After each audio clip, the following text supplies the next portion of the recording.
आज हम पाइथन का एक कॉन्सेप्ट देखने वाले हैं जो कि जिसको कहते हैं हम input and output of data.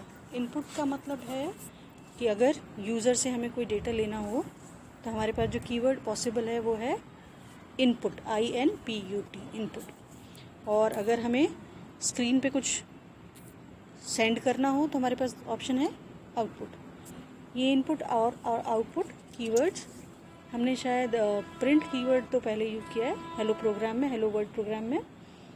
Input हम स्पेसिफिकली आज देखेंगे। तो आज का हमारा प्रॉब्लम स्टेटमेंट है Python program to swap two variables.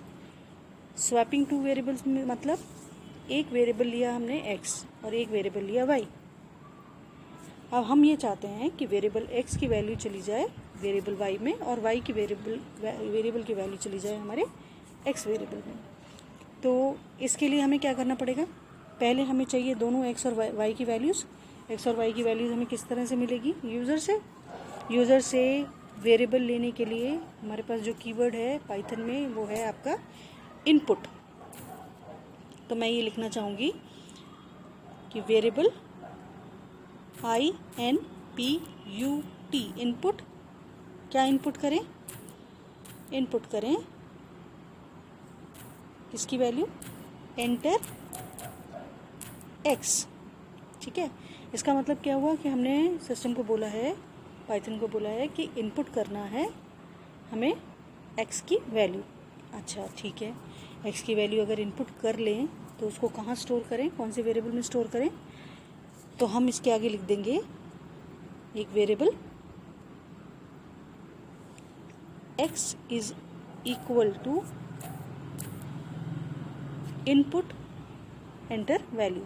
Enter value message होगा जो स्क्रीन पे आएगा और जो भी वैल्यू यूज़र देगा x की वो आ जाएगी आपकी, कहाँ स्टोर हो जाएगी, x वेरिएबल में। नेक्स्ट लिखना है हमें, दो वेरिएबल्स लेने थे ना, तो हम लिखेंगे एग्जैक्टली वैसे ही y is equal to input keyword. Input के बाद क्या लिखेंगे, ब्रैकेट में एंटर y। अब हम y की वैल्यू को भी स्टोर कर चुके। अब हम चाहते हैं इनको स्वैप करना। स्वैप करना मतलब x की वैल्यू जो भी दी जाए वो y में दिखाई दे और y की जो वैल्यू दी जाए वो x में दिखाई दे। इसके लिए हमारे पास स्पेसिफिकली पाइथन में एक ऑप्शन है जो क्या है, वो लिखते हैं इस तरह x, y is equal to, मतलब पहला वेरिएबल और दूसरा वेरिएबल का नाम is equal to y, x। इसका कहने का मतलब ये है कि x की जो वैल्यू है वो पहले वेरिएबल में स्टोर कर दें, दैट इज़ y में, और y की जो वैल्यू है वो variable next variable that is x के अंदर रिप्लेस हो जाए। x की वैल्यू चली जाए y के अंदर और y की वैल्यू चली जाए x के अंदर। अगर यहाँ पे वेरिएबल का नाम होता है AB तो हम लिखते A, B is equal to B, A। Value swap हो गई। स्वैप होने के बाद हम उसको प्रिंट कराना चाहते हैं स्क्रीन पे। प्रिंट, क्या प्रिंट करूं, x is equal to,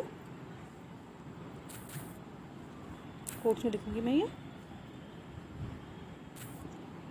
x is equal to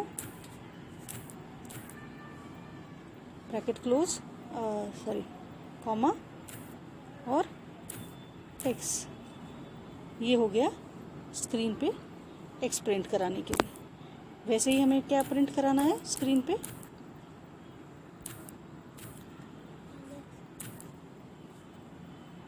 y is equal to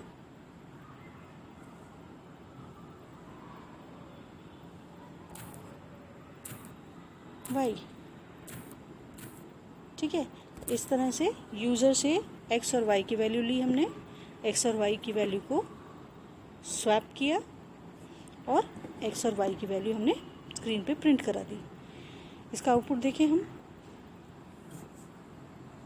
अच्छा, ये मांग रहा है एक्स की वैल्यू। एक्स की वैल्यू सपोज़, और हमें याद भी रखना है कि हमने एक्स और वाई की वैल्यू क्या रखी है। एक्स की वैल्यू सपोज़ मैं 5 रख देती हूँ और मैंने एंटर कर दिया। वाई की वैल्यू सपोज़ मैंने लिखी 10, इसको एंटर कर दिया। ये देखिए एक्स की वैल्यू अब क्या हो गई है, नई वैल्यू जो कि पहले थी 5 अब हो गई है 10, और वाई की जो वैल्यू पहले 10 थी अब हो गई है 5। ये हमारा प्रोग्राम सक्सेसफुली रन कर गया। ठीक है, इसमें हमें क्या क्या समझ में आया कि इनपुट कैसे लेते हैं। इनपुट लिखने का तरीका है इनपुट ब्रैकेट में मैसेज जो स्क्रीन पे चाहिए, और x is equal to input, that is कौन से वेरिएबल में उस इनपुट की वैल्यू को स्टोर करना है। ठीक है, और प्रिंट स्टेटमेंट कैसे लिखा जाता है, प्रिंट जो भी आउटपुट चाहिए हमें, जो भी वेरिएबल की वैल्यू चाहिए या कोई स्ट्रिंग चाहिए, स्ट्रिंग और वेरिएबल की वैल्यू दोनों चाहिए तो कॉमा सेपरेट करते हैं। अच्छा, अब हमने सपोज़ फॉर एग्जांपल ये प्रोग्राम हमारा फिनिश हो गया। पाइथन ने हमें ये बता दिया कि इनपुट और प्रिंट स्टेटमेंट्स कैसे यूज़ किए जाते हैं स्क्रीन से इनपुट लेने के लिए और स्क्रीन पे प्रिंट करने के लिए। सपोज़ फॉर एग्जांपल इसमें मैं एक लाइन ऐड कर रही हूँ, PRINT प्रिंट। बहुत सिंपल सा स्टेटमेंट है। मैं ये चाहती हूँ कि वो प्रिंट करे क्या, x प्लस वाई। ये हमने क्या किया है, दो वैल्यूज़ हैं जो x और y जो हमको प्लस करके आउटपुट में शो करनी है। अब प्रोग्राम देखें, हम प्रोग्राम में वही करते हैं हम 5, चेंजेस यहाँ नहीं है, चेंजेस आप बाद में लास्ट में देखेंगे। स्वैप कर दिया इसने, x की वैल्यू 10 बना दी और y की वैल्यू 5 बना दी। अब जो x प्लस वाई स्टेटमेंट था उसका आउटपुट आया है 105, और x प्लस वाई की वैल्यू आनी कितनी चाहिए थी, 10 प्लस 5 15। तो अब आपके लिए जो असाइनमेंट है वो ये है, आपको असाइनमेंट में क्या लिखना है। असाइनमेंट है आपका, असाइनमेंट क्वेश्चन देखते हैं हम। Assignment is write a program to display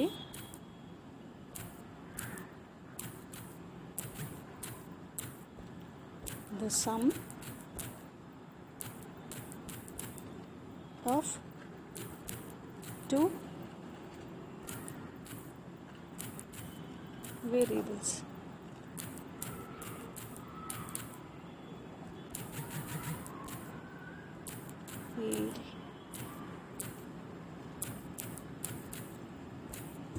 अगर ये प्रोग्राम आप कर पाते हैं या आपको इसमें कोई प्रॉब्लम आती है तो आप मुझे इस वीडियो के एंड में लिख के पूछ सकते हैं, बता सकते हैं। अब हम दोबारा मिलेंगे हमारे टॉपिक स्ट्रिंग के साथ। Thank you.